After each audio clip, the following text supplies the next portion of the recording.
Bom dia, professores. Vamos dar início, então, a mais um ATPC, hoje com os professores da área de Ciências Humanas. Nosso ATPC hoje é um tema bastante solicitado, que é a educação ambiental. Desculpa, especial, desculpa, é que eu fui aprovar uma pessoa que li o errado. Dificuldades, transtorno e deficiência, nós vamos falar um pouquinho da diferença entre os três. O ATPC hoje vai ficar por conta da nossa PCMP, Ana Lúcia. Tá? Bom dia, Aninha, seja bem-vinda. Bom dia. Bom dia. Posso começar? Pode começar, Aninha, um pouquinho mais alto, que está meio baixinho, tá? Tá bom. Bom dia a todos. Hoje, estamos com os professores da área de Ciências Humanas. Eu quero agradecer a presença de todos vocês, agradecer aos meus colegas que estão aqui nas outras salas também acompanhando, ao pessoal que fica sempre nos bastidores aqui, dando esse apoio, todas essas lives nossas de ATPC, a nossa dirigente, a Carla, a Ana Helena, diretora do núcleo, pelo apoio e confiança de sempre. Bom, esse tema, como a Ana Helena falou, é um tema realmente de grande importância dentro do nosso universo escolar. Muitas vezes a gente se depara com aquele aluno que não está aprendendo, alunos com dificuldades, e muitas vezes a gente não sabe se é uma dificuldade, se é um transtorno ou se é uma deficiência. E isso eu pude notar em todos os acompanhamentos que eu faço nas escolas.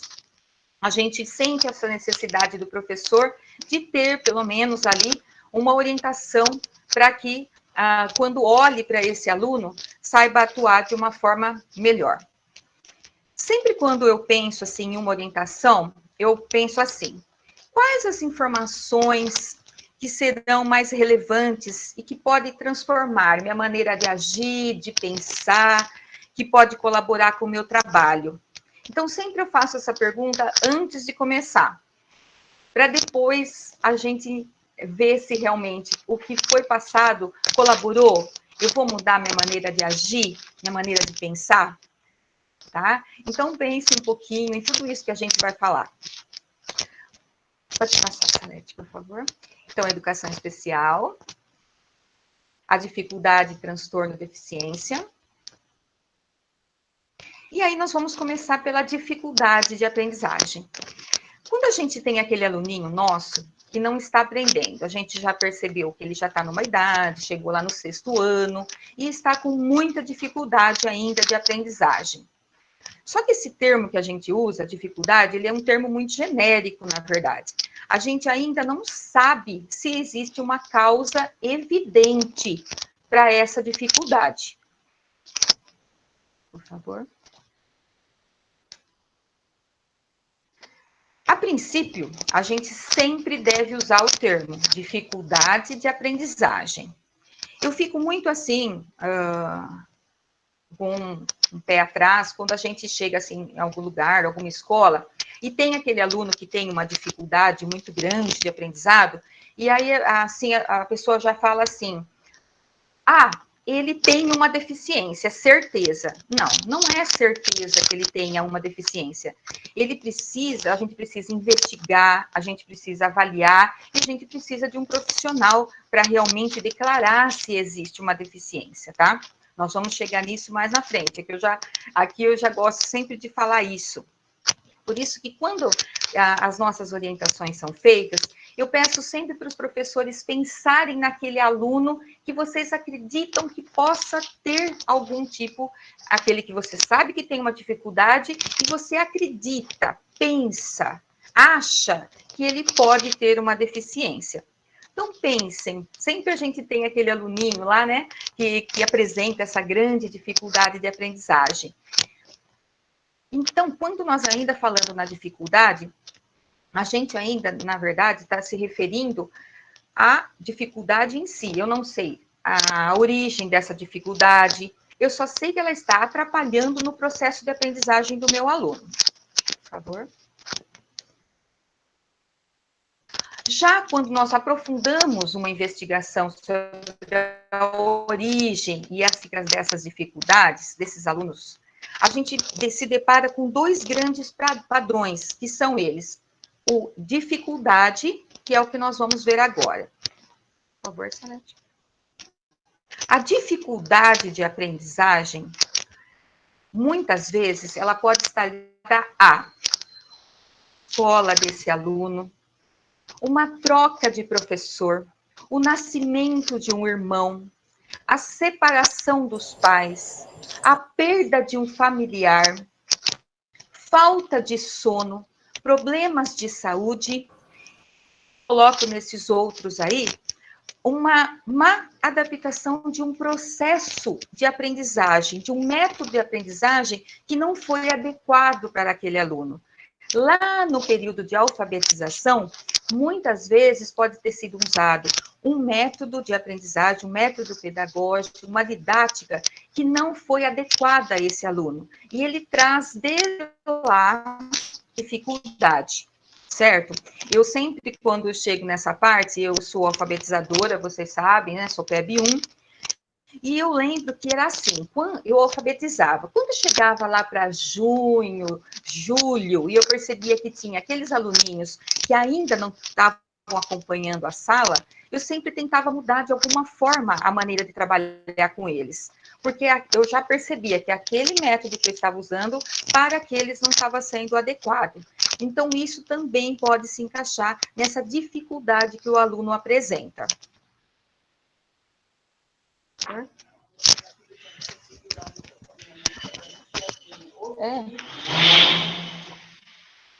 Ah, dá para falar assim? Só um minutinho, pessoal. Você quer perguntar? Tá, o som, pessoal, tá bom? Como que tá? Tá com um pouco de chiado, Aninha. Ah. Eu faço, tá? Tá. Tá, eu vou tentar novamente, se tiver, a gente para de novo, tá? Então, muitas vezes nós nos deparamos também com o ambiente influenciando no desenvolvimento do aluno. Isso nós vemos com muita frequência. A situação de pobreza, a moradia, nutrição, higiene. Alunos que não contam com fatores de proteção e vínculos afetivos e familiares, estímulos para o desenvolvimento da fala, da linguagem e a exposição à violência. Isso nós estamos vendo muito hoje em dia, e isso influencia muito no desenvolvimento dessa criança que chega para a gente. A interação do adulto proporcionando para essa criança as experiências do olhar, a experiência da repetição, da apresentação de estímulos, que é essencial para o desenvolvimento saudável do cérebro da criança desde o nascimento.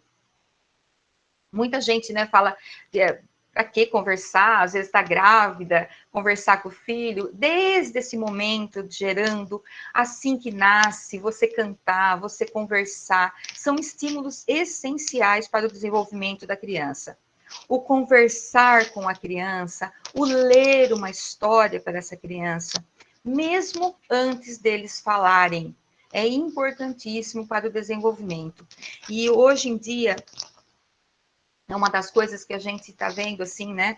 Muito difícil a situação financeira, os pais com trabalhos, assim, em horários muito diversos. E esse fator do ambiente e desenvolvimento realmente deixa a desejar. Ah lá, a falta de um pré-natal, desnutrição, alimentação inadequada, doenças que foram maltratadas na infância, uso de álcool, tabaco, drogas, tudo isso pode influenciar negativamente no desenvolvimento do feto, mas ainda nós não consideramos uma deficiência. Ele pode ter um rebaixamento cognitivo, não ainda considerado uma deficiência, tá? Por favor. Então, essa interação do adulto com a criança é importantíssimo.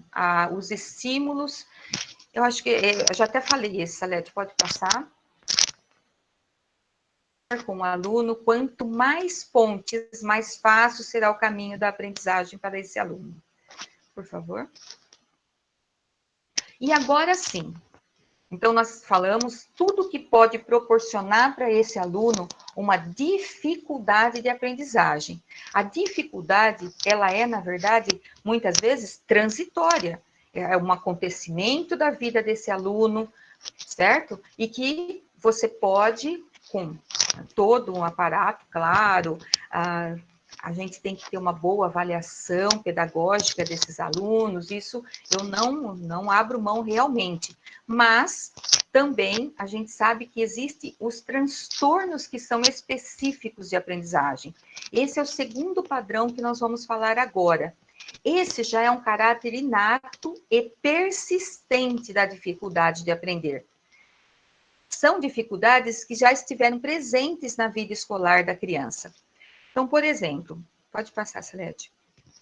Quando nós observamos o histórico escolar desse aluno, o que nós vemos? Que sempre houve essa dificuldade significante na vida dessa criança, mas ainda não consideramos uma deficiência.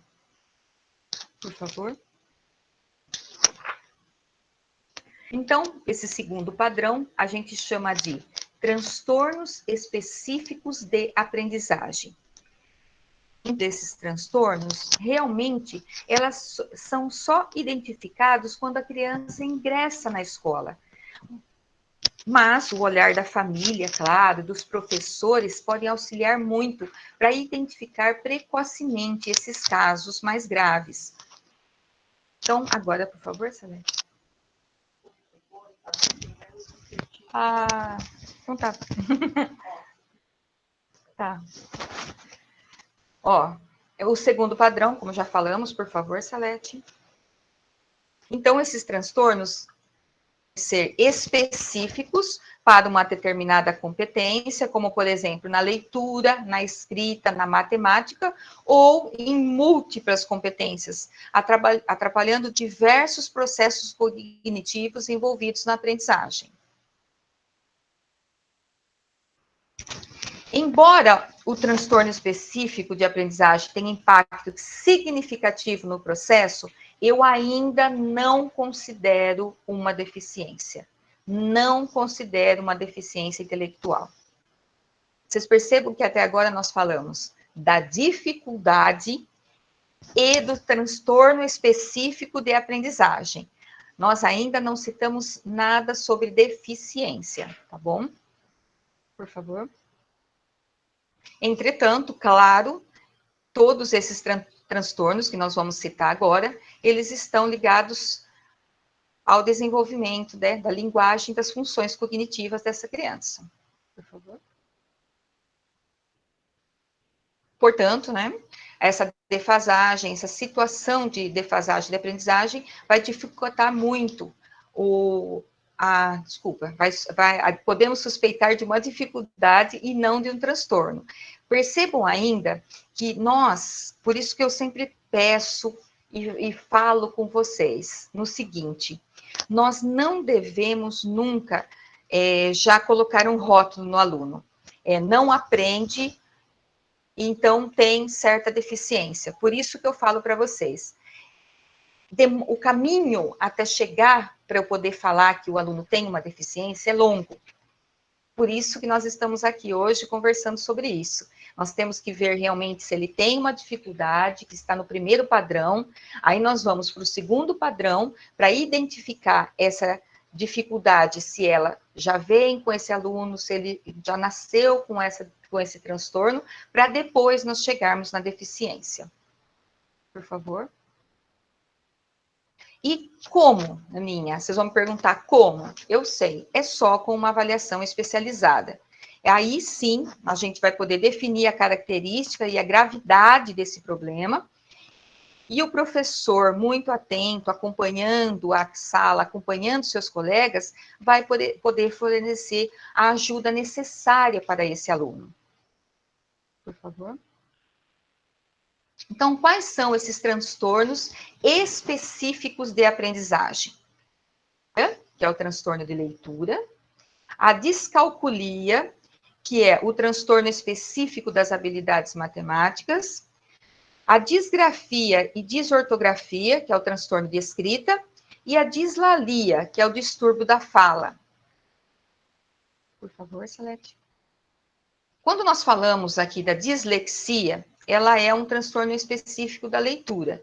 Então, ela, claro, é uma alteração no neurodesenvolvimento, né, numa condição hereditária, com alterações genéticas, que resultam nessa alteração do padrão neurológico, de recebimento e processamento das informações.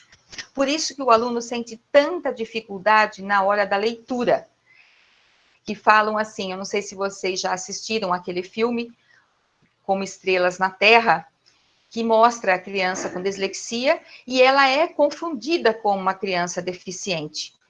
Porque quando ele vai fazer a leitura, as letras ele fala que se embaralham. E é mais ou menos isso mesmo que acontece quando a pessoa tem a dislexia. Por favor. Aqui eu coloquei mais uma definição de dislexia, que é da Associação Internacional, né, de Dislexia. Por favor, Salete. Aqui eu vou falar do que o aluno na escola vai apresentar, que vocês podem estar observando. Então, quando ele está na primeira infância, falta de atenção, atraso da fala e da linguagem, dificuldade de aprender rimas e canções, atraso na coordenação motora, falta de interesse por livros. E já na idade escolar, a dificuldade na aquisição e automatização da leitura e escrita, desatenção, dispersão, dificuldade em copiar de livros e lousa, desorganização geral, dificuldade em ler em voz alta e compreender aquilo que foi lido e baixa estima. Nós vamos agora assistir a um vídeo rápido que ele mostra o que acontece no cérebro de uma pessoa com dislexia.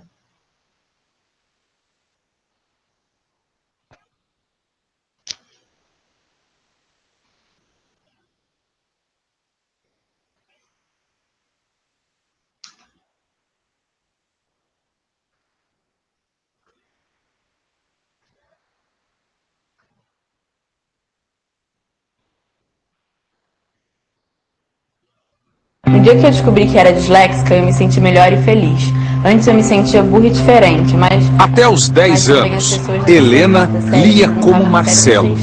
Perfeitamente respondeu. Eu via que ela se esforçava muito, mas eu achava que tinha alguma coisa que a gente não conseguia entender o que era. Eu me vejo nele quando era pequena. A Aimee teve e ainda tem as mesmas dificuldades do irmão, Natan. Eu não consigo ler um texto e depois entender. Eu preciso que minha mãe leia para mim. Foi o surgimento do Arraial de Canudos. Lembra que eu te falei? Uhum. Então, tá conseguindo acompanhar? Uhum. Quando você lê pra mim, eu entendo tudo, mãe. Eu consigo entender mais da minha mãe lendo e me explicando que eu mesma. Eu vou ter vergonha de ler errado, de gaguejar, que os colegas ficam rindo de mim.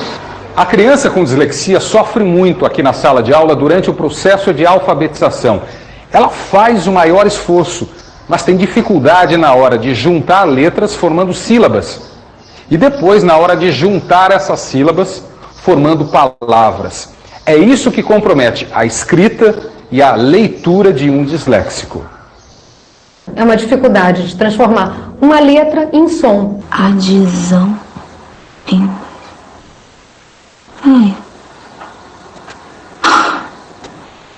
Clarissa, personagem da atriz Bárbara Borges, em Duas Caras, tem dislexia.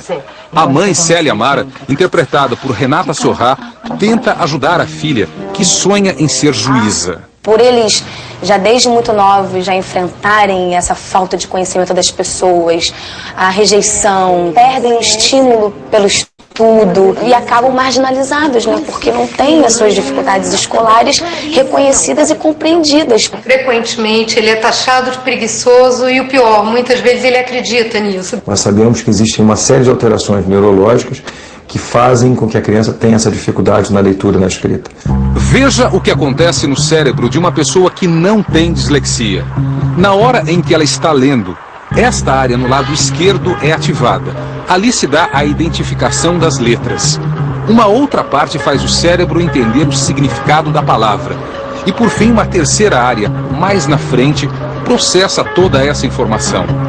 No caso de uma pessoa disléxica, as áreas de trás e do meio são menos ativadas do que o normal. Para compensar, nos disléxicos, a parte da frente é obrigada a trabalhar mais e até o lado direito é ativado durante a leitura. Alguns têm o lado artístico bastante desenvolvido, outros têm um pensamento científico também desenvolvido.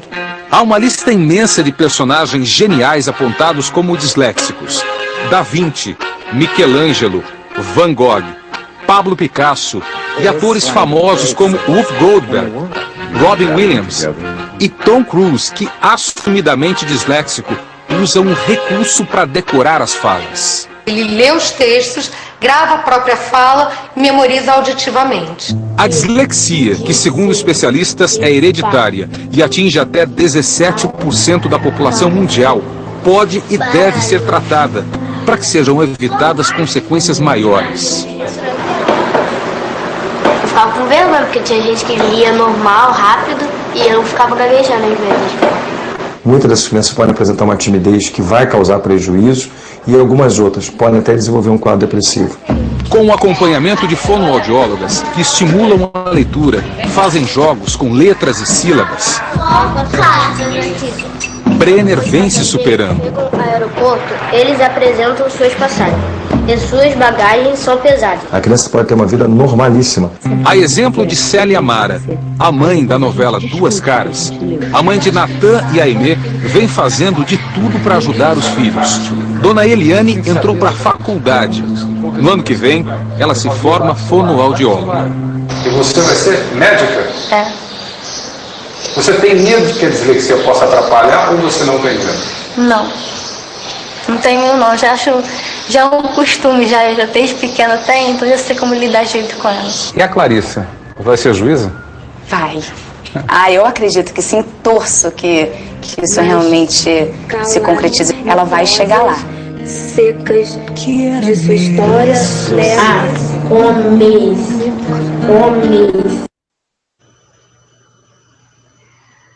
É isso, pessoal. Vocês percebem que o aluno, muitas vezes, ele é taxado de preguiçoso, a gente pode realmente até confundi-lo, né, com algum tipo de deficiência, e de todos os transtornos específicos de aprendizagem, é o que mais afeta, como disse no vídeo, e eu também fui procurar saber, são 17% da população mundial sofre com a dislexia. Então, claro, o aluno precisa da leitura feita pelo professor, as avaliações, muitas vezes, não devem ser feitas em forma de respostas de redação, deve ser feito com um X, né, alternativas. Então, tudo isso, no dia a dia, quando a gente tem o diagnóstico de um aluno com dislexia, são coisas que a gente pode ajudá-lo a superar. Viram que a menina, ela também tinha a mesma dificuldade do irmão, e ela já está fazendo uma leitura mais fluente. Mas tudo isso com o apoio, claro, da escola, da família e de um profissional especializado, tá bom? Por favor, Sá. Aqui nós entramos na descalculia. A descalculia, ela atinge mais ou menos em torno de 6% da população mundial. Então, eu sempre falo assim, não vamos também pensar que o aluno que troca números, né, não consegue fazer uma adição, já tem uma descalculia. Por isso que eu sempre falo, tudo tem que passar por uma avaliação. Então, a descalculia é aquele aluno que ele tem dificuldade para ler os números, ele lê os números de trás para frente, dificuldade de dizer horas, confunde parte com todo, Na pontuação de um jogo, muitas vezes ele tem dificuldade da pontuação, das regras, de lembrar fatos matemáticos, conceitos, regras, fórmulas, sequências, para vocês terem uma ideia, que realmente o aluno também vai passar por um momento muito difícil, até que realmente, né, tenha sido feita uma avaliação e que possa ser feita as atividades estejam direcionadas de uma forma que o aluno consiga desenvolvê-las. Até aí, a gente vai passar por tudo isso que, como disse, da dislexia, o aluno ele fica desmotivado, ele perde a atenção, muitas vezes, da aula, então, e também é uma má formação neurológica, né, e que manifesta no aprendizado dos números. Por favor, Celeste, sempre eu deixo esses indicadores que depois esse material vai ficar disponibilizado, onde na escola, como que eu posso perceber isso? Né? Então, sempre tem os indicadores que no momento agora não há necessidade de ficarmos entrando nessa parte, tá bom? Aí nós temos também os tipos de dislexia, que são vários tipos, a gráfica e diagnóstica operacional, pode passar, a léxica, a praquitognóstica e a verbal. Para vocês verem, né? A dislexia, a descalculia, ela abre um leque muito grande. Então, quando vai ser feita a investigação, aí o profissional vai saber em qual desse grupo que o aluno tem a maior dificuldade. Aí nós entramos agora na disgrafia, que é uma alteração funcional no componente motor no ato de escrever, e afeta a qualidade da escrita. Então, esse aluno, ele ora usa letra maiúscula, minúscula, de tamanhos diferentes, ele não... muitas vezes ele coloca uma letra sobreposta sobre a outra, não tem um espaçamento entre as letras, o alinhamento dessas letras é incorreto, ele também vai ter muita lentidão na escrita, e muitas vezes esse aluno também, a gente fala assim, ele não é caprichoso, né? Ele é preguiçoso, ele não quer fazer, e não é isso. Ele tem realmente uma alteração funcional que não permite que ele faça as letras corretamente, tá? Mais uma vez, né? Também é um transtorno que a gente só vai identificar com a ajuda de uma equipe multidisciplinar, com fonopedagogo, um neuro, um psicopedagogo, e é assim que nós vamos conseguir diagnosticar. Também deixo sempre os indicadores, né, na idade escolar, como que eu consigo identificar para poder ajudar. Por favor, Celeste. A desortografia. A desortografia, já aqui, ela é a dificuldade que o aluno tem em compor textos escritos. Então, são tudo aquilo que a gente vê muito, né? São erros ortográficos, eles não conseguem elaborar uma frase com sentido, a organização dos parágrafos é muito pobre, a dificuldade de perceber a sinalização mesmo, né? Escreve tudo de uma forma só, não coloca parágrafo, travessão, pontuação, acentuação, aglutinam e separam indevidamente as palavras. Mas eu fui pesquisar, e também a gente pode dizer aqui, que pode ter acontecido lá no momento também da alfabetização, o método utilizado para esse aluno pode não ter sido adequado para ele.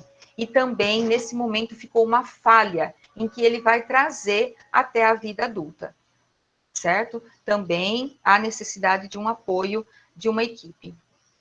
Por favor.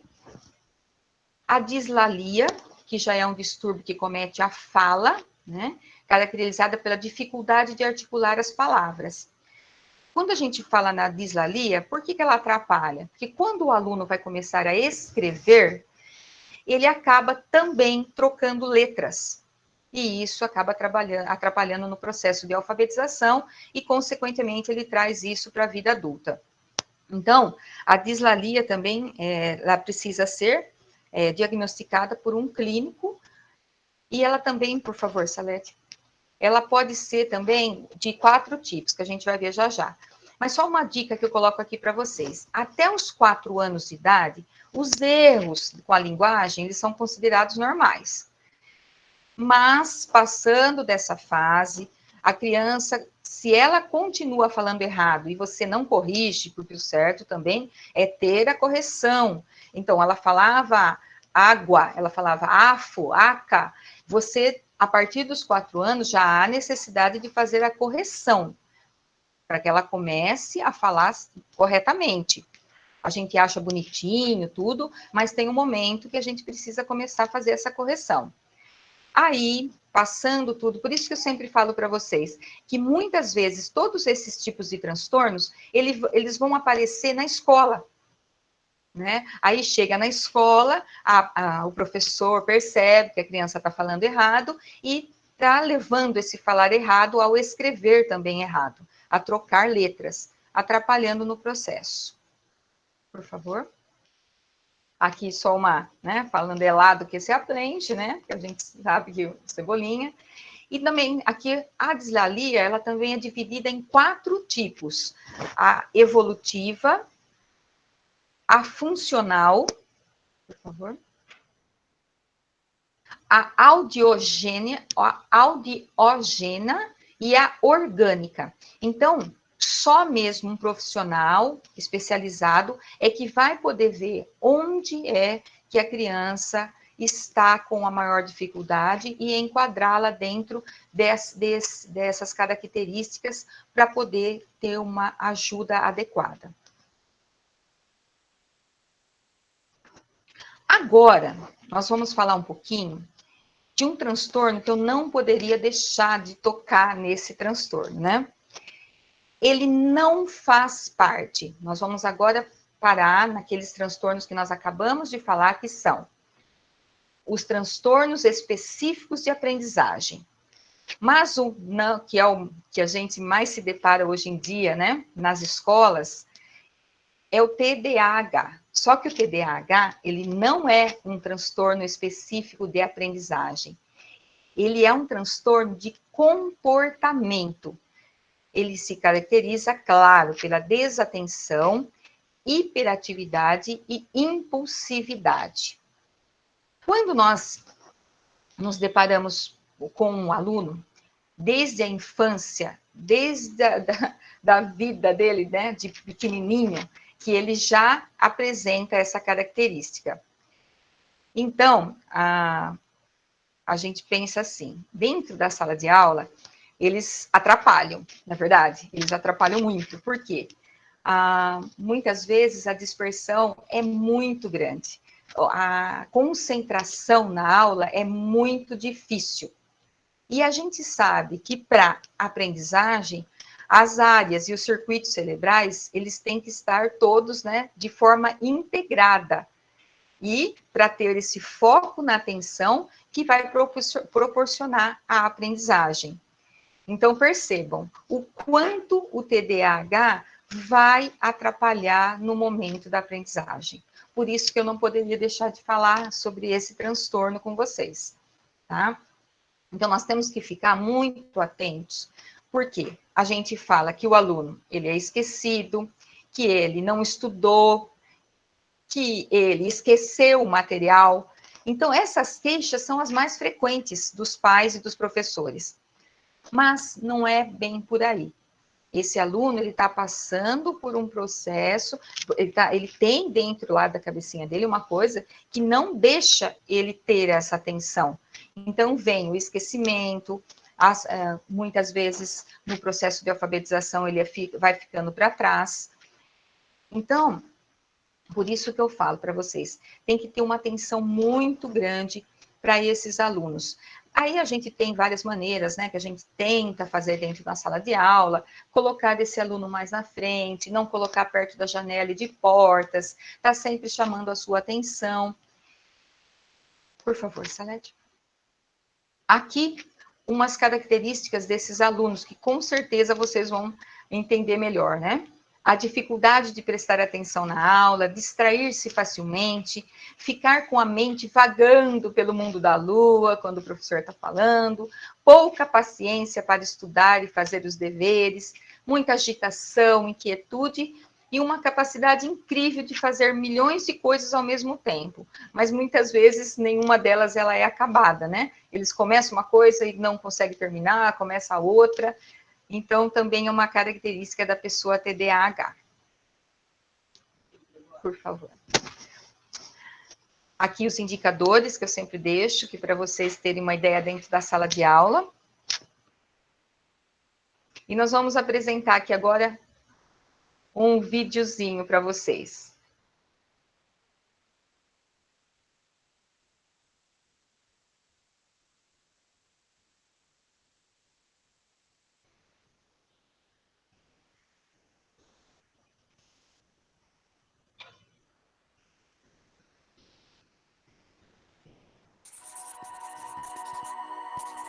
Transtorno de déficit de atenção, hiperatividade, ou TDAH, como geralmente é conhecido, afeta cerca de 1 a cada 20 jovens de todo o mundo. O impacto pode ser maior em casa, na escola e com os amigos. Os sintomas de desatenção, impulsividade e hiperatividade podem reduzir a capacidade de uma pessoa de controlar suas ações e de se concentrar sem se distrair.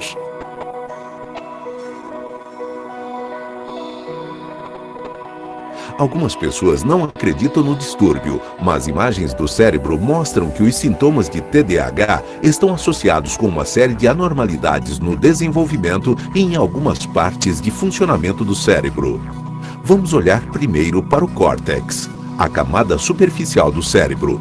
No desenvolvimento normal, o córtex, que desempenha papel fundamental na memória, na atenção, no pensamento e na linguagem, aumenta gradualmente de espessura antes de atingir um pico durante a adolescência. Scans mostraram que, em crianças com TDAH, o córtex geralmente se desenvolve mais lentamente, particularmente nas regiões do lobo frontal e temporal, que são importantes para a memória e controle do comportamento. Normalmente, o córtex frontal, juntamente com outras partes fundamentais do cérebro, são menores em crianças com TDAH do que naquelas sem. Estas diferentes partes do cérebro não funcionam separadamente, mas interagem intensamente formando circuitos que controlam funções como a linguagem, a atenção e o movimento. A atividade dos diferentes circuitos aumenta e diminui para permitir a realização de diferentes funções. Por exemplo, enquanto você está assistindo a este vídeo, a atividade dos circuitos envolvidos no processamento de informações estará normalmente aumentada, enquanto a atividade dos circuitos envolvidos na distração da mente estará normalmente diminuída. Em uma pessoa com TDAH, a atividade desses circuitos está prejudicada e as conexões das redes são interrompidas. E quando olhamos mais de perto para a comunicação dentro destes circuitos, há também interrupção na liberação de transmissores químicos, a dopamina e a noradrenalina, que são responsáveis por transmitir mensagens entre as células cerebrais. Em geral, quando as crianças com TDAH realizam tarefas específicas, alguns circuitos não são ligados o suficiente, enquanto outros permanecem ligados demais. Pesquisas no mundo todo têm mostrado diferenças no desenvolvimento e na função do cérebro que são comuns em crianças com TDAH. Embora ainda não se possa usar imagens do cérebro para diagnosticar a doença, quanto mais aprendemos sobre o TDAH e o cérebro, melhor compreenderemos os sintomas das crianças com TDAH nas suas experiências do dia a dia, e assim seremos cada vez mais capazes de apoiá-los.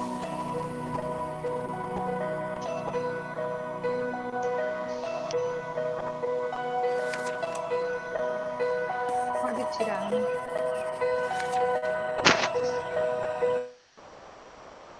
Bom, vocês perceberam, né? Realmente, estudos científicos mostram isso tudo que a gente fala, esses circuitos cerebrais que têm que estar todos interligados para que a atenção possa acontecer, a concentração possa acontecer para a aprendizagem.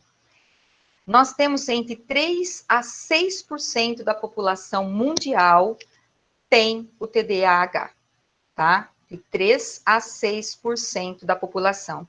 E um fato muito triste é que apenas 20% da população do Brasil tem o tratamento para o TDAH.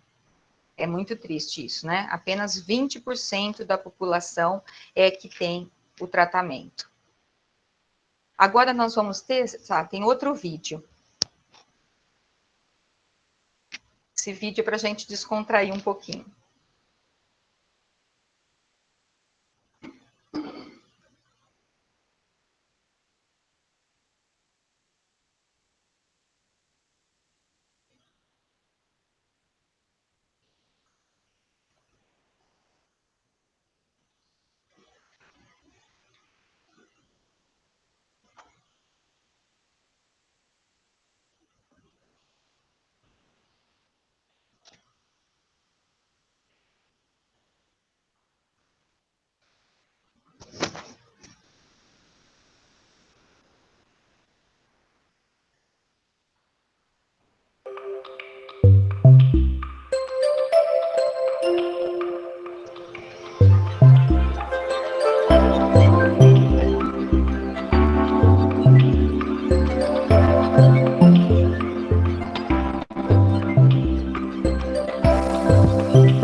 O vídeo, claro, ele trata de uma forma até um tanto quanto exagerada, né?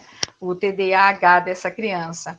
Mas aquele mundo que eles estavam vivendo era um mundo que tudo era muito perfeito, tudo muito igual, sem qualquer novidade.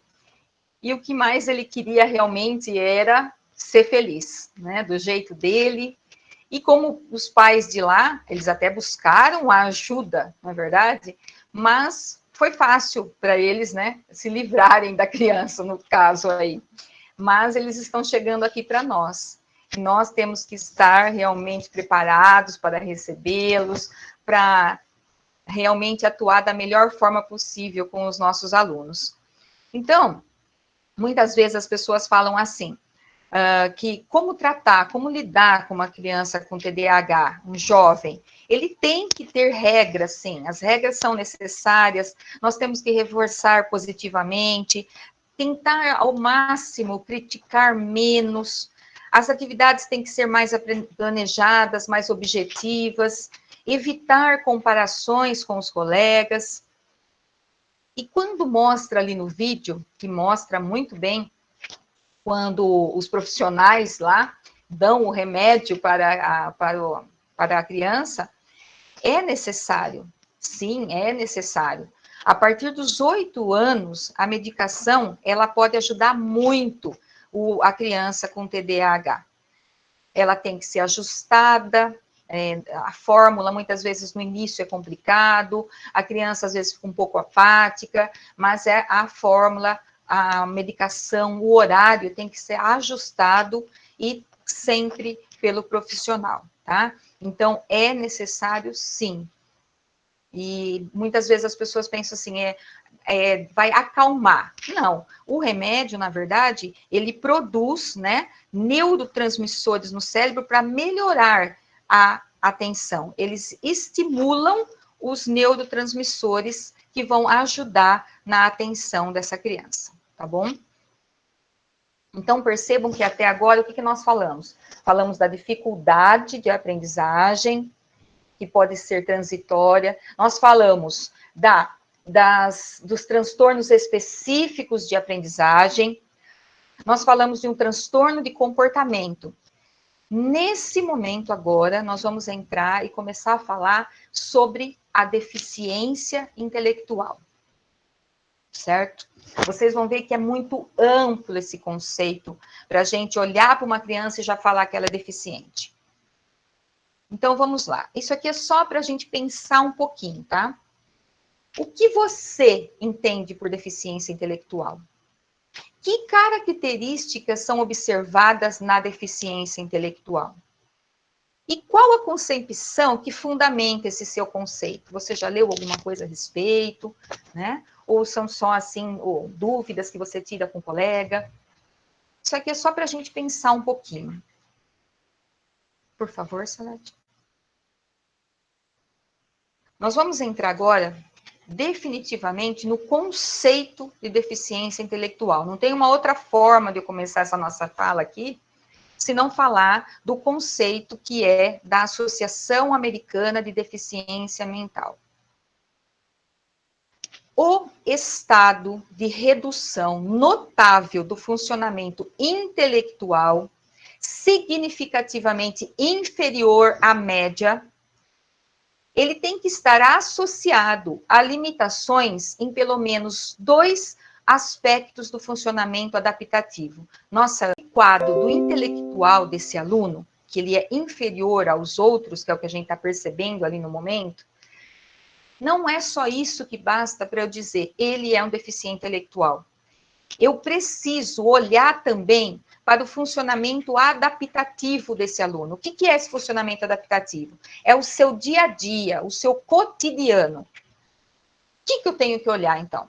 Eu tenho que olhar como é a comunicação, os cuidados pessoais, a competência doméstica, as habilidades sociais, utilização dos recursos comunitários, autonomia, saúde, segurança, as aptidões escolares, o lazer e o trabalho. Puxa, tudo isso engloba o nosso intelecto. Tudo isso tem que estar funcionando de forma harmoniosa. Então, por isso que não é só a aptidão escolar que eu vou verificar. Eu preciso verificar todos esses outros aspectos do funcionamento adaptativo e em pelo menos dois desses, ele também ter dificuldades, tá bom? Então, vamos lá, repetindo que isso aqui realmente tem que ficar para vocês, para quando a gente perguntar de novo qual é o conceito que você tem de deficiência, a gente lembrar disso. Então, apesar da redução notável do funcionamento intelectual, eu também tenho, esse aluno, essa pessoa também tem que apresentar limitações no funcionamento adaptativo, que são 10. São 10 funções da adaptação do cotidiano. Dessas 10, pelo menos 2, eles precisam apresentar uma limitação. Quando você começar a analisar um aluno, você vai perceber que não é só em 2 que ele tem dificuldade. Ele tem dificuldade em muito mais, tá bom? Porque você vai falar assim, mas 2 ali é fácil notar. Mas quando você investiga, quando você realmente faz uma boa avaliação pedagógica, um bom relatório pedagógico, você vai notar que em mais aspectos ele vai ter limitações. Por favor. Então, a inteligência ela é concebida como a capacidade geral de incluir o raciocínio, o planejamento, a solução de problemas, o pensamento abstrato, a compreensão de ideias complexas, a rapidez de aprendizagem e aprendizagem por experiência. Olha tudo o que envolve o funcionamento intelectual. Então, é a capacidade de raciocínio, de planejar, de solucionar problemas, o pensamento abstrato, a compreensão de ideias complexas, rapidez na aprendizagem. Tudo isso engloba o funcionamento intelectual. Por favor. E o funcionamento adaptativo? Ele é o conjunto de todas as habilidades conceituais, sociais e práticas que são adquiridas para a vida diária, para a vida cotidiana da pessoa. Se ela não está com o funcionamento, seu comportamento adaptativo do meio em que ela vive, de toda a compreensão das demandas da vida cotidiana, apresentando, então, uma deficiência intelectual. Por favor. Então, aqui, pode passar esse, Salete, por favor? Nós vamos entrar aqui para vocês verem o quanto isso impacta na escola. As habilidades adaptativas, quando a gente fala em escola, né? A comunicação. Serão as habilidades de compreender e expressar informações. Eu sempre dou um exemplo assim, você pede para um aluno ir até a secretaria dar um recado. Quando ele volta, ele não achou a secretaria, ele já esqueceu o recado que você pediu para dar, entende? Esses pontos que eu falo, que o professor consegue começar a observar o aluno e perceber se tem alguma limitação, tá? Autocuidado. O autocuidado, você sabe, é importantíssimo. O aluno com deficiência intelectual, ele não se preocupa com a sua higiene pessoal, com a sua alimentação, com a roupa que ele vai vir para a escola, com o uso do sanitário. Muitas vezes vai para o sanitário e volta sem ter um asseio. Então, percebam, a gente já falou da comunicação. Lembra daquele aluninho lá que você está pensando nele? Como que é a comunicação desse aluninho? Ele consegue te passar as informações que você pede? E o autocuidado desse aluno? Ele vem para a escola, ou a mãe é que tem que trocar, a mãe é que tem que dar alimentação, ele consegue usar o sanitário sozinho? Percebam, tá? A vida do lar. A vida do lar são as realizações de tarefa, do funcionamento de uma casa mesmo, né? Cuidados com as roupas, com os objetos, com bens da família, trabalhos domésticos, cozinhar alguma coisa, a própria relação familiar. Como que é desse aluno? Por isso que eu sempre falo, um bom relatório pedagógico, ele não pode ser feito sem a participação da família. Tem um momento que a família tem que ser chamada, e todas essas perguntas têm que ser feitas. Porque tem coisas que lá na casa a mãe vem e fala assim, não, lá tá tudo bem. E não é bem assim. Tá tudo bem porque ela faz tudo para ele. Entende? Então, muitas vezes, né, acaba aqui refletindo isso na escola. Quando ele vem para a escola, ele não consegue fazer nada. A mãe faz tudo, e é aí que nós vamos começar a perceber todo esse problema que o aluno está apresentando. Por favor. As habilidades sociais. As habilidades sociais são a troca com os outros indivíduos, é reconhecer sentimentos, controlar impulsos, ser capaz de fazer escolhas. Um aluno com deficiência não vai apresentar essa habilidade social. Ele tem muita dificuldade, muitas vezes até em controlar os seus impulsos, em ser capaz de fazer uma escolha. Se você pedir para ele, você quer determinada coisa, ele vai falar o que você quiser, ou então ele não vai ter a opinião própria. Tá? O desempenho na comunidade. Seria de utilizar realmente os recursos da comunidade, os meios de transportes, fazer compras, ir a uma loja, ir ao mercado, uma padaria, frequentar uma igreja sozinho, ir a um parque, a um clube. E aí? Será que esse meu aluno faz tudo isso? Será que ele tem um grupo que ele participa? Será que a mãe deixa ele brincar na rua com os outros? Será que ele vem sozinho para a escola? Será que ele se perde pelo caminho, se a mãe todo dia não trouxer ele um portão aqui da escola? Percebam, né? Quantos que a gente sabe que tem uma vida social maravilhosa, se divertem. O aluno com deficiência, uma das maiores características dele é essa. Muitas vezes ele é isolado, ele tem um isolamento próprio dele. Tá? A autodireção. A autodireção, ela se refere às habilidades também de fazer escolhas, cumprir um planejamento, tomar uma iniciativa. E muitas vezes, essa autoadvocacia. O que seria essa autoadvocacia? Por exemplo, estamos numa sala de aula e acontece lá um fato, um aluno quebra o vidro da janela, quebrou o vidro.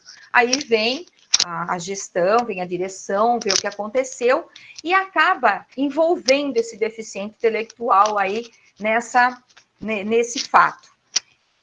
Ele, se não falar em nada, ele é capaz de até assumir a culpa, muitas vezes. Ele não tem essa autodefesa, certo? E aí ele acaba levando a culpa pelo outro por não ter essa habilidade.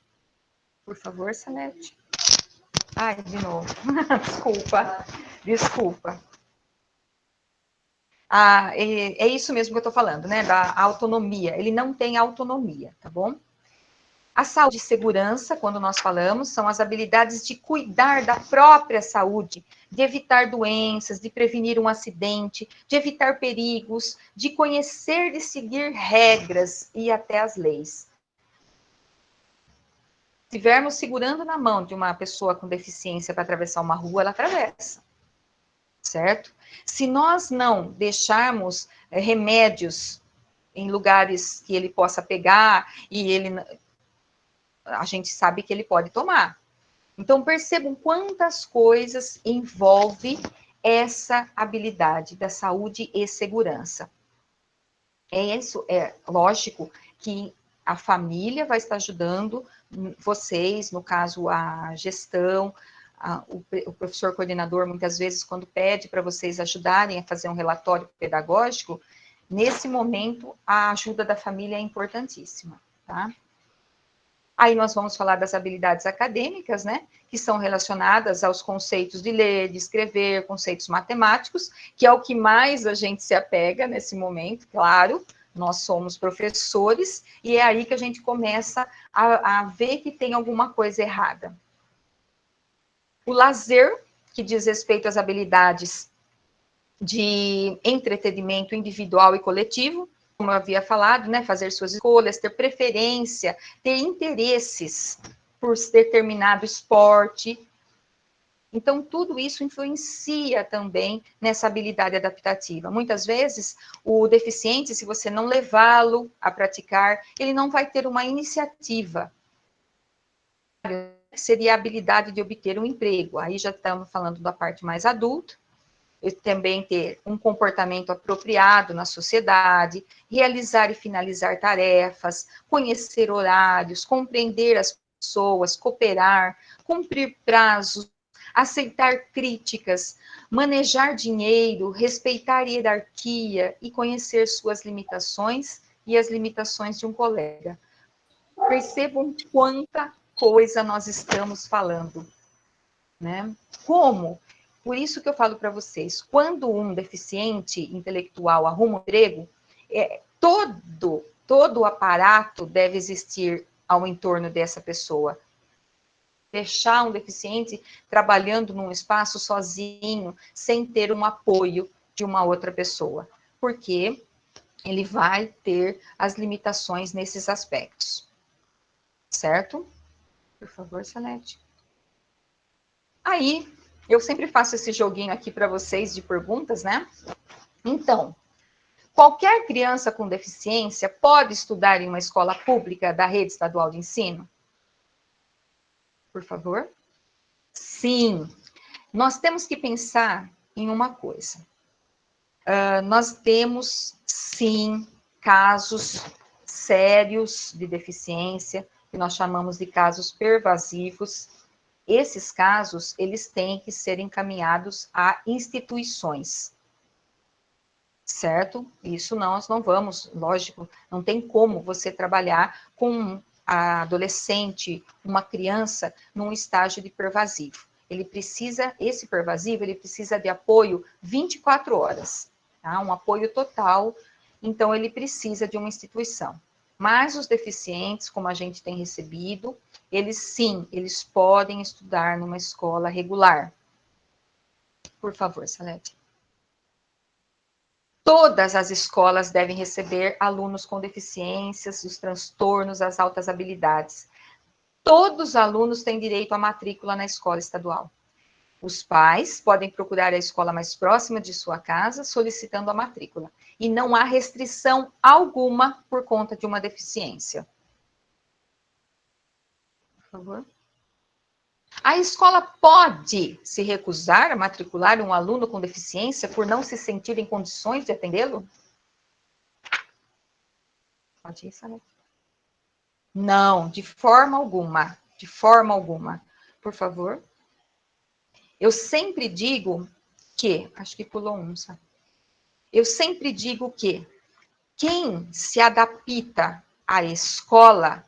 Desculpe. Quem tem que se adaptar é a escola ao aluno, e não o aluno à escola. Então, nós temos que procurar, de alguma forma, atender esse aluno. Como eu digo assim, às vezes, um cadeirante, eu não tenho acesso porque o sexto ano é no piso de cima. Isso não existe, o sexto ano é no piso de cima, nós vamos descer o sexto ano para atender esse cadeirante. Entende? Umas coisas assim que eu estou falando que pode parecer simples, mas que às vezes acaba acontecendo. Né? Eu não tenho a rampa aqui, nós vamos ter que procurar uma forma. Vamos fazer o transporte.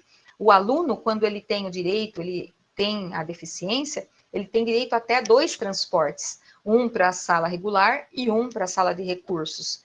Então, tem muita coisa que a gente tem que buscar, tem que ver leis para poder ajudá-los, tá bom? Pode ir.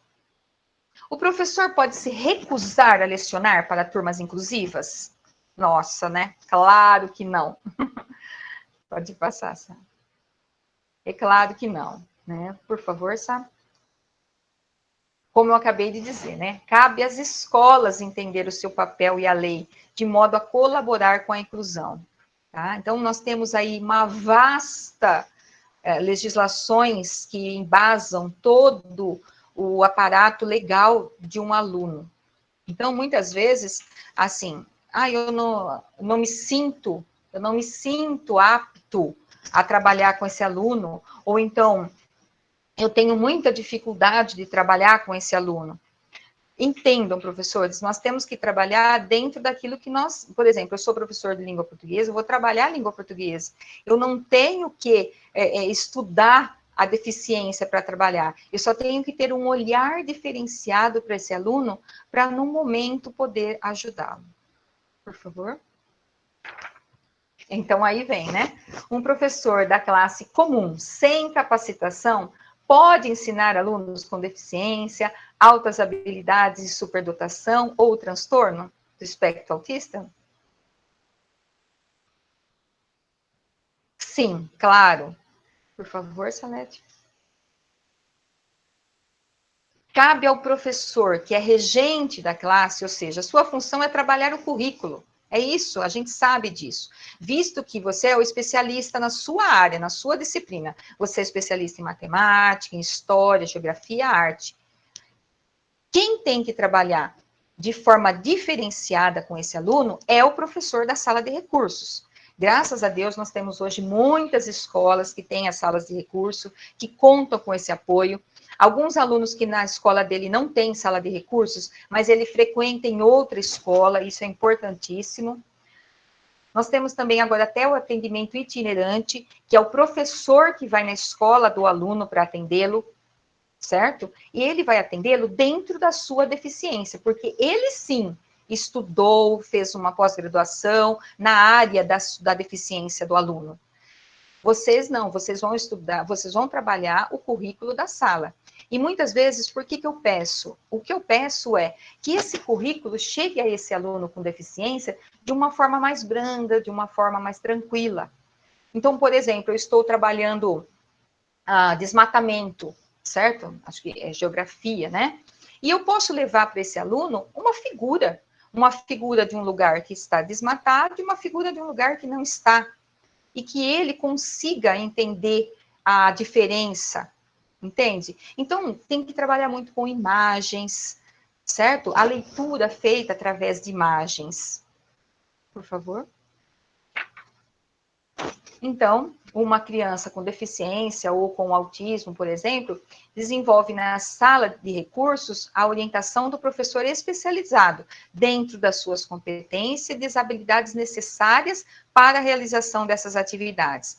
Por isso que muitas vezes eu peço assim, graças a Deus hoje também não acontece muito isso, mas às vezes os professores levavam atividades de reforço para a sala de recursos, ou pedia que fizesse avaliações na sala de recursos, e não é esse o papel da sala de recursos. Elas têm uma habilidade, as competências que são feitos através de planos individuais dos alunos, e sim lá é desenvolvido, porque muitas vezes lá elas têm que aprender até a usar o banheiro, entende? Essas atividades todas que nós comentamos da vida diária, muitas vezes na sala de recursos elas têm também essa função. Tá bom? Por favor. E que benefícios a inclusão traz a alunos e professores? Por favor. O grande ganho é para todos. É viver a experiência da diferença, e essa vivência tende a provocar reflexão e minimizar no decorrer da vida as dificuldades para vencer os preconceitos. Todos nós ganhamos dentro de uma sala, quando nós temos ali uma pessoa com deficiência. Certo? E a gente percebe, através até dos nossos alunos, o quanto eles ficam solidários, muitas vezes, a esses alunos com deficiência. Vocês devem perceber isso, né? Quando tem, às vezes, um cadeirante dentro da sala, quando tem um síndrome de Down, que o síndrome de Down ele é muito amigo, ele é muito falante, e acaba fazendo uma amizade com os outros, e sempre tem aquele grupo que gosta de ajudar. E isso é muito importante. E esse grupo, com certeza, está ganhando muito com isso. Por favor. Aos que são discriminados pela deficiência, pela classe social, pela cor, aí a inclusão possibilita que ocupem seu espaço na sociedade, independência de uma vida cidadã. É garantir a todos o direito à educação. Por favor. Bom, aqui são algumas orientações que eu gosto sempre de frisar com vocês. Então, a partir do momento, quando eu desconfio do meu filho, quando eu desconfio de um aluno, que ele está enfrentando alguma dificuldade no ambiente escolar, eu preciso procurar ajuda de um profissional especializado. Mas, Aninha, como? Como? A primeira coisa que eu tenho que fazer é comunicar à coordenação da escola. Olha, eu acredito que esse aluno, eu prestei muita atenção lá no que a Aninha falou, de todos esses aspectos adaptativos, eu estou desconfiada que a gente precisa ter um novo olhar para esse aluno. Chama a coordenação vai com certeza chamar os pais, para vocês juntos, né, com a coordenação, fazer um bom relatório pedagógico. E quando os pais procuram um psicólogo, um neuro, um fono, a primeira coisa que esse profissional pede é um relatório pedagógico, que ele precisa ter o olhar do professor, para poder, a partir daí, entender um pouco melhor esse aluno. Certo? Por favor. Quanto mais cedo se fizer um diagnóstico, mais rápido a criança poderá contar com a ajuda dos profissionais. Mas aí você vai me falar assim, eu tenho aquela família pobre, que não vai atrás, que não estão nem aí com o filho. Sim, infelizmente nós vamos enfrentar muito isso. Infelizmente. E a perda dessa criança vai ser muito grande se ela realmente precisa de um diagnóstico e se ela realmente precisa da ajuda de um profissional. O que nós podemos fazer? A gente pode, né, a escola vai acionar o conselho tutelar, muitas vezes, há necessidade, porque aí já é um caso de uma negligência. Você chama uma vez, você chama duas, a pessoa ou não aparece na escola, ou diz que não tem condição, que não vai levar, não é verdade? E a gente sabe que tem órgãos, demora, muitas vezes, vamos supor, uma consulta no SUS, ela vai demorar? Vai, mas eu preciso dar o pontapé inicial. Se eu não for lá e marcar uma consulta, eu nunca vou conseguir.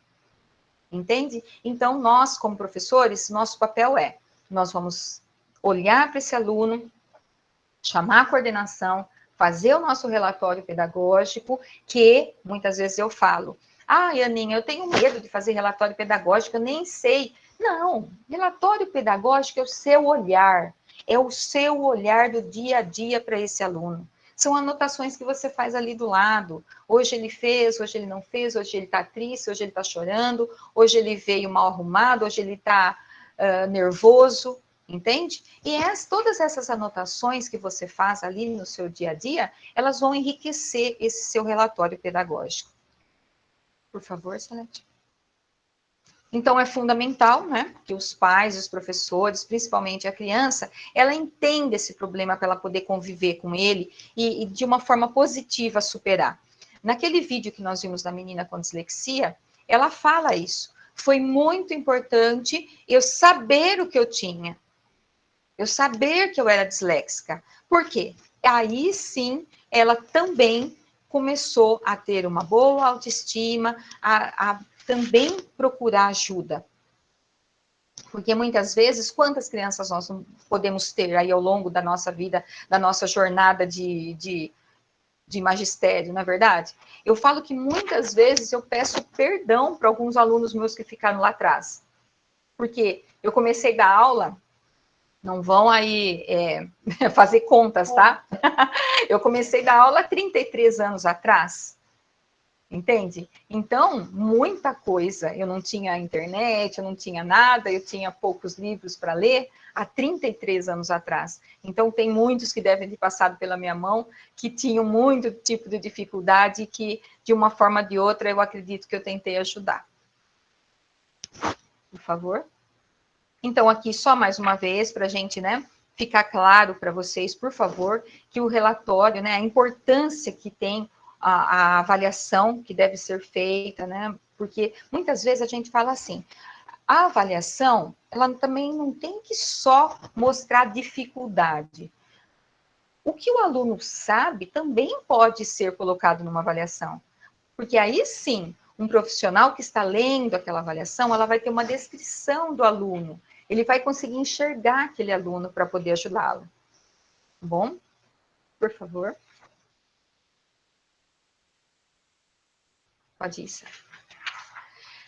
Aí, nós chegamos nessa... É triste isso, né? Porque muitos indivíduos, o que acontece com eles? Esses indivíduos, eles não recebem uma avaliação correta. E aí, eles acabam levando isso para a vida toda, como eu disse.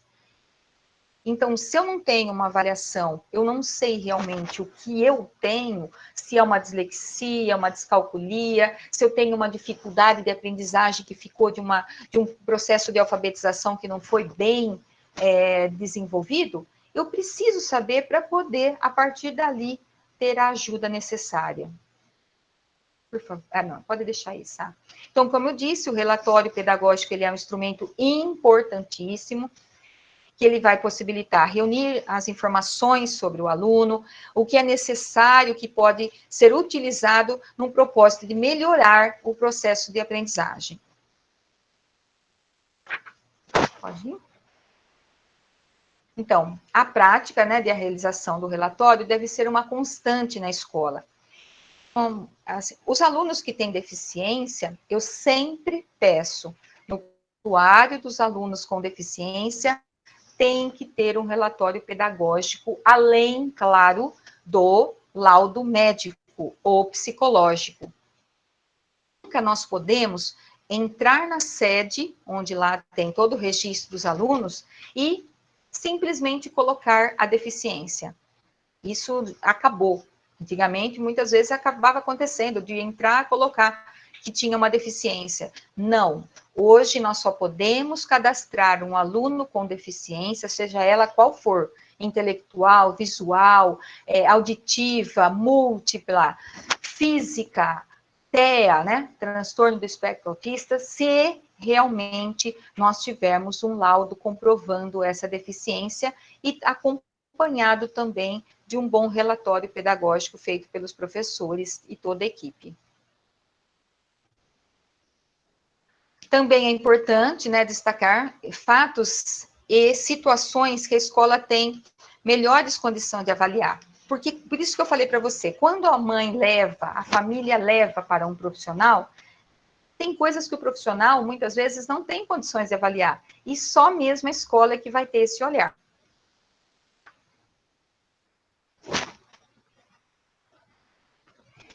Então, a escola, de posse do relatório pedagógico, pode passar a ter o hábito de realizar uma observação pedagógica alinhada com a observação clínica.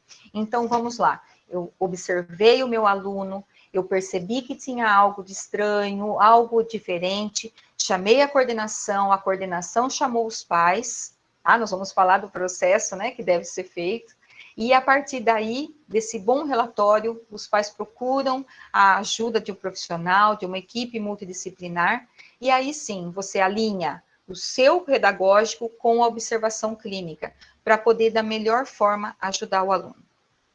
Por favor. Aqui, eu gosto sempre, né, de encerrar a minha orientação com uma frase, e eu gosto muito dessa frase, porque realmente, né, gente, não é com as igualdades que a gente aprende com as diferenças. Então, a inclusão, ela acontece quando se aprende com as diferenças e não com as igualdades. Paulo Freire. Aí, lá no comecinho, eu fiz aquela pergunta, né, o que essas informações que a Aninha vai passar hoje, elas vão poder transformar a minha maneira de agir, de pensar, e pode colaborar com o meu trabalho. Eu espero, né, que eu tenha ajudado um pouquinho vocês a manter esse foco no nosso aluno. Eu tenho, assim, uma paixão muito grande pela educação especial, estou aqui na diretoria há 9 anos, e tenho, assim, buscado aprender muito, e espero ter ajudado de alguma forma. Eu peço, as meninas ficaram no chat, né? A gente nunca sabe se é chat, se é chat, e elas com certeza anotaram se houve algumas perguntas, com certeza eu irei respondê-las e pontualmente mandar para as escolas, tá bom? Eu agradeço muito a atenção de vocês e espero de coração ter colaborado. E eu sempre falo quando eu termino, a inclusão, ela começa no coração, tá bom? Um beijo a todos. Bom trabalho. Parabéns, Aninha, aqui pelo chat, os 2 chats, só elogio, realmente, só elogio. Então, Só lembro. Uma pergunta. Obrigado, Aninha, parabéns. Só lembrando aos professores, por favor, responderem a avaliação, o link já foi colocado, tá? Tanto aqui como no YouTube, para que a gente possa gerar também, através da avaliação, a lista de presença da ATPC, tá bom? Um bom dia a todos, muito obrigado, uma boa tarde, boa semana a todos, se cuidem.